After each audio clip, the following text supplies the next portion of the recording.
The reason why your manifestation hasn't happened yet can be answered by a theory made in 1977. Welcome mommies, manifestors, and creators of all kind. I am your manifesting mommy, and today we will be talking about why your manifestation hasn't happened yet. To talk about the elephant in the room, I wrote the script because I'm trying to save myself time with editing and speaking and your time with listening. So I hope you're cool with it. I hope we're all good. You might be asking yourself, why is it taking so long if I'm doing everything right? Why does it feel so easy for other people to manifest, but for me it's hard? Is there something wrong with me because I can't manifest fast? These are all normal feelings. Everyone goes through doubt. It just comes with the journey. It is okay. Today I'll be breaking down why your manifestation hasn't come to fruition yet, and it's all because of these 4 things in a theory made in 1977. Now, before I dive in, let's talk quickly about manifesting.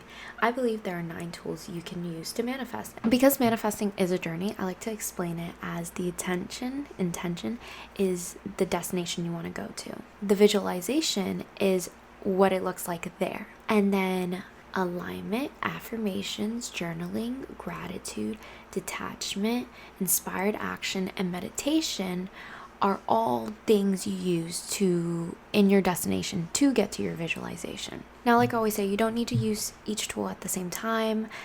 They can be used separately. You can use one at a time. As someone who has manifested in days and someone who has taken years to manifest, I have realized that each tool plays its own role, and you end up using each tool somehow in some way.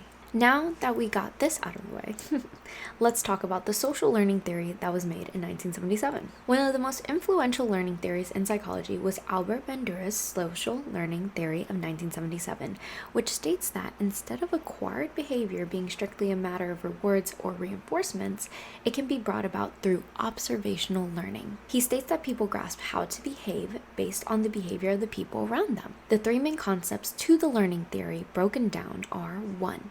A person can learn from observation. This can be from a live model, a verbal model, or a symbolic model.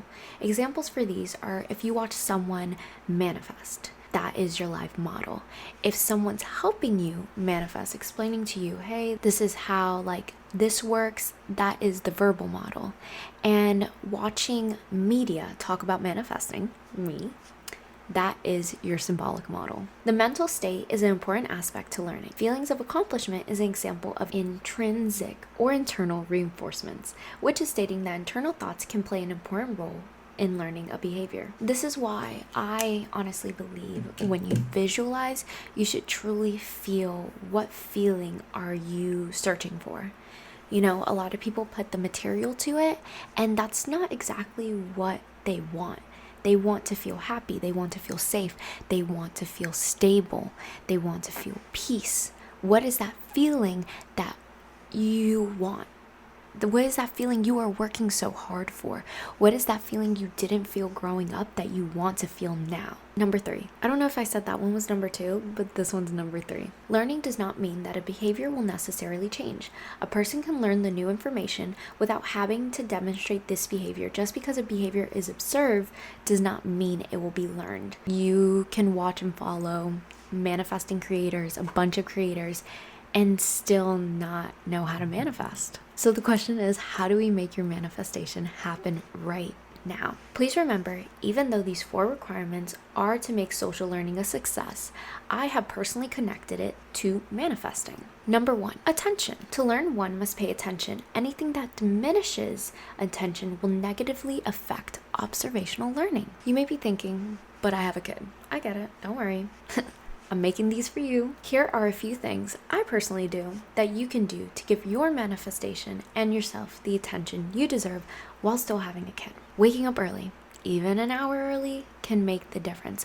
I've noticed that when I would wake up with my daughter and my daughter would wake me up, it would be straight into being a mom, like change diaper, get this going, get that going, do all these things. I realized that if I just wake up an hour to even 30 minutes earlier, I can brush my teeth in peace. I can take a piss in peace. I can fold the blankets and get the bed comfortable. I can stretch a little bit, do a little yoga in bed. It does help. staying up late. Sometimes insomnia wants to have a sleepover, so I try to make it as beneficial to me as losing sleep can possibly be. Something I do is I play Hertz and I visualize, like, what is all of this for? What am I working hard for? What is my dream life? What do I feel? What's one thing I see that I know I made it? And then I kind of like work that visualization around that one thing. Third thing, manifesting in the shower. I love asking myself a shadow work question a day and really pondering in the shower while shaking some ass to some tribal drums. There's something about water in me and showering. I like to literally sit there, and when I shower, I like to think about like one question that can really help me in my journey. And I like to like wash away any bad vibes. I like to shake some ass. I like to like take care of myself because that is my time to fucking breathe. Number 4, my number 1 rule is when my baby's asleep, I don't give a shit about anything. So what I do is I set myself up for success. I set myself up for success to care for myself when she knocks out. Because when she knocks out, it is mama's time. When she knocks out, I do not give a shit about the dishes. I do not give a shit about cooking. I do not give a shit what's on the floor, okay? I am taking time for me. So what I do is when she's up, that's when I have to be a mom. That's when I'm taking care of everything, doing everything, da-da-da. But when the shop is closed, when the shop is sleeping, guess what? I'm taking care of me. You gotta do what you gotta do sometimes, and that's what I do. Number 2, retention. You must be able to store the information at a later time to be able to pull it back up and use it. We are so busy consuming that it's hard to retain absolutely anything. I believe learning is important, but when does consuming and learning stop you from using what you have learned? You have no clue how many times I wrote things down from a video and have yet to get to it because the next day or next minute I was watching a new video. There are so many videos and so many people telling you what they did to manifest and how they made millions and how they lived their dream life. And even though a lot of times the way they get there is the same, there are little things that differ. And you tend to feel if I do absolutely everything they are doing, there's no way I can't reach my manifestation. But this is the 6th video and 50th reel you consume today, and you have yet to know, what do you want to do? What life do you want to live? Break it down to the most barest of bones that you can possibly break it down to, and ask yourself, what do you want to feel? And write it down now. When you wrote down what you want to feel, it could be multiple, it could be one thing. That is your visualization. Something you can do that I do to help with retention is quality over quantity. Choose your favorite creators and just watch their videos. Not saying you can't explore, but really figure out what creators do you absolutely love. I've been watching the same 3 manifesting creators for years now, and every time I try to like add someone in or listen to someone or watch someone, they just don't hit the same.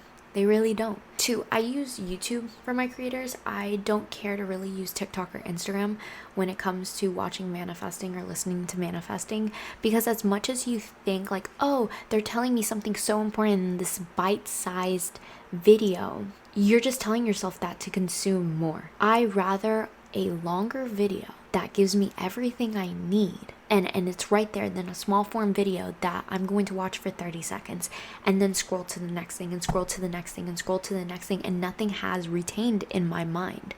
Or I put a pin in it, I save it, I like it, I comment on it, but then what? It is hard. But catch yourself, try to be truly present in the time you have for yourself.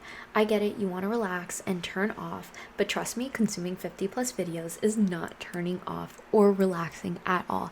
I remember when I was breastfeeding and I started like scrolling on my phone like no other. Like I've never scrolled on my phone so much, and I had to become more present in the moment and change scrolling to reading. I never really read. Girl, books are so amazing. That's what I have done to personally retain.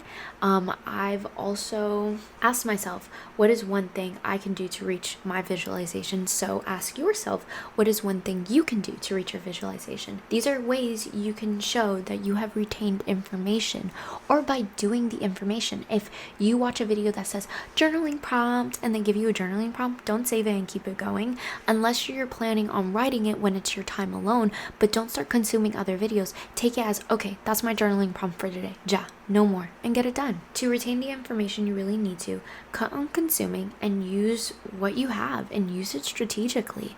You already have what you need. Just watching the 3 videos I have put up, I have literally explained how to get everything done in the best and easiest possible way for you. I'm not promising you'll get it done in a day. I'm not promising you'll manifest anything in a day, but I promise you, if you do those things daily, you will get to your manifestation. It is hard. It is hard. It is hard. It is hard. Okay?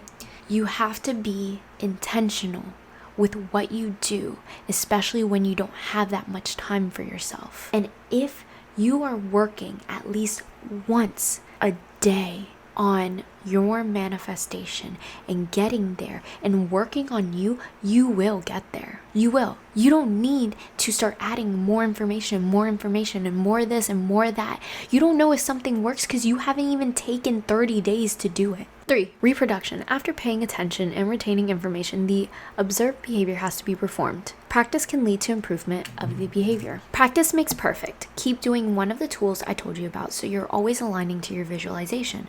Also, the more you do it, the easier it will be and the better you will feel. Of course, life will get in the way, but when life starts getting hectic, work on your breathing and show gratitude for the chaos, even if you're lying to yourself. Affirm yourself that you got this and it won't be forever.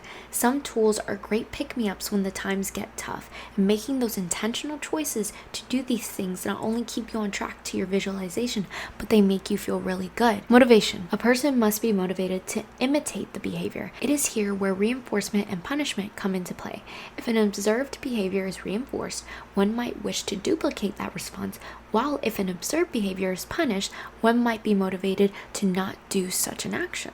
Okay, y'all, editing cat here. Are we surprised? No. With motivation, it is easy for you to be afraid of doing something new, for you to show someone you're doing something new, counting on how you grew up, right? If you grew up with people when you brought something new, they're like, oh my gosh, that's amazing, keep going, you got this, you could do this, then it probably will be easier for you to do those things. And if they were like that before, they're still like that now.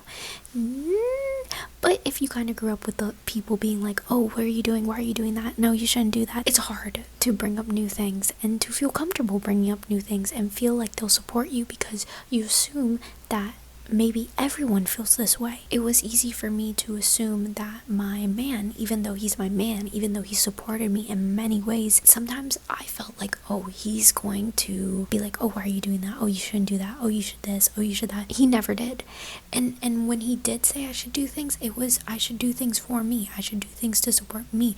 I should for me. And that's really freeing, relaxing. It's just really easy if you have people around you that don't support you or that want you to stay small, want you to just be this thing that you are now and nothing more. It's easy for them to beat you down mentally, emotionally, to be like, oh, you shouldn't do that. Oh, you're this. Oh, you're that. Oh, you're a mom, so you shouldn't. It's easy to then feel like you shouldn't because, oh, I'm a mom. Oh, I'm this. Oh, I'm that. You are no longer what people say you are. You are your own person, and you need to surround yourself with people who support you. You need to surround yourself with people who see you more than just who you are now, who see what you can become, who support you in those ways. That's what you need to surround yourself with. That will give you the motivation to keep going, not the motivation to stop, to look at yourself as less. Do we get it? Do we get it? I think we got it. Now, if you're wondering, how did those 4 things lead to you having your manifestation? Let me tell you. Remember when I told you to write the feeling you're manifesting? Did you? If you didn't, here's your second chance. Don't worry, I forgive. Now, when you have that feeling, would you like to feel that daily? I'm assuming that's the plan. If so, using 1 tool a day whenever you can should allow you to feel that feeling. When you feel that feeling daily, when you're showing the world, God, whoever, I don't judge, that you're making it work and you're making time for yourself and to manifest, the world will slowly or rapidly start delivering in different ways. Let's say you visualize a big mansion or a bunch of money, and the feeling you want to feel every day is stability. There are ways to feel stable financially, mentally, emotionally, physically, in your relationship, through motherhood without the mansion and a bunch of money. A big mansion may not yet be in the cards for you, or as much as you think you're ready, you aren't. If your body isn't used to something, it will reject it. That's why people do mind maps or vision boards, because connecting materials to these feelings is a different ballgame and takes a while, especially for how grand the material item you want is. Thank you to the book Psych 101 for giving me the idea to put this video together. Don't sleep. Oh no, seriously, y'all. Look at me. Don't sleep. Look at me. Don't sleep on Five Below books, okay? Do not sleep on Five Below books. I have bought books at Books A Million for like 12 to 20 bucks and then found them at Five Below for $5, okay? I just want you, Five Below, sponsor me. Let me buy your books. I will buy all of them. You do not understand the amount of control I have to not buy every fucking goddamn book. This was your Manifesting Mommy. I hope you liked the video, and I hope you didn't mind that I was reading off my phone. I decided to script this video to save your time listening and my time talking and editing. Leave any questions down below, and remember, manifest like a mother. Let me put my glasses on. Did we like it? Thank you guys. I appreciate it. Let me know. Have any questions? Drop it down below. Now to end this video and be a mother.